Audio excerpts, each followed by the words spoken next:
యోహాను వ్రాసిన ప్రకటన గ్రంథము 5వ అధ్యాయము. మరియు లోపటను వెలుపటను వ్రాత కలిగి 7 ముద్రలు గట్టిగా వేసియున్న ఒక గ్రంథము సింహాసనమునందు ఆసీనుడయుండు వాని కుడిచేత చూచితిని.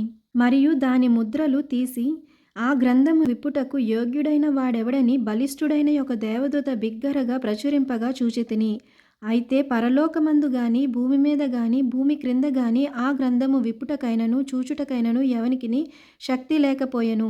ఆ గ్రంథము విప్పుటకైనను చూచుటకైనను యోగ్యుడెవడును కనబడనందున నేను బహుగా ఏడ్చుచుండగా ఆ పెద్దలలో ఒకడు, ఏడవకుము, ఇదిగో దావీదుకు చిగురైన యూదా గోత్రపు సింహము 7 ముద్రలను తీసి ఆ గ్రంథమును విప్పుటకై జయము పొందెనని నాతో చెప్పెను.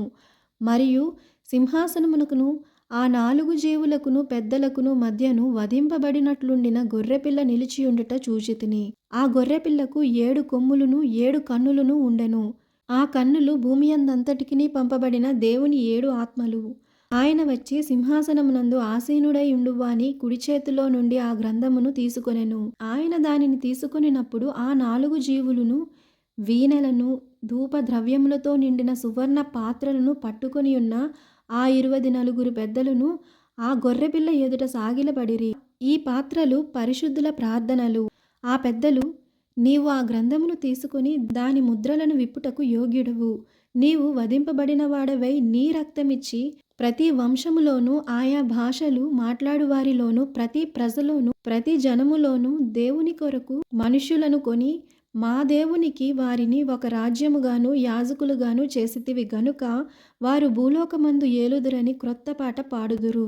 మరియు నేను చూడగా సింహాసనమును జీవులను పెద్దలను ఆవరించియున్న అనేక దూతల స్వరము వినబడెను.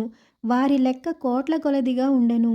వారు వధింపబడిన గొర్రెపిల్ల శక్తియు ఐశ్వర్యమును జ్ఞానమును బలమును ఘనతయు మహిమయు స్తోత్రమును పొందనర్హుడని గొప్ప స్వరముతో చెప్పుచుండిరి. అంతట పరలోకమందును భూలోకమందును భూమి క్రిందను సముద్రములోను ఉన్న ప్రతి సృష్టము అనగా వాటిలోనున్న సర్వమును సింహాసనాసీనుడయున్న వానికిని గొర్రెపిల్లకును స్తోత్రమును ఘనతయు మహిమయు ప్రభావమును యుగయుగములు కలుగునుగాక అని చెప్పుట వింటిని.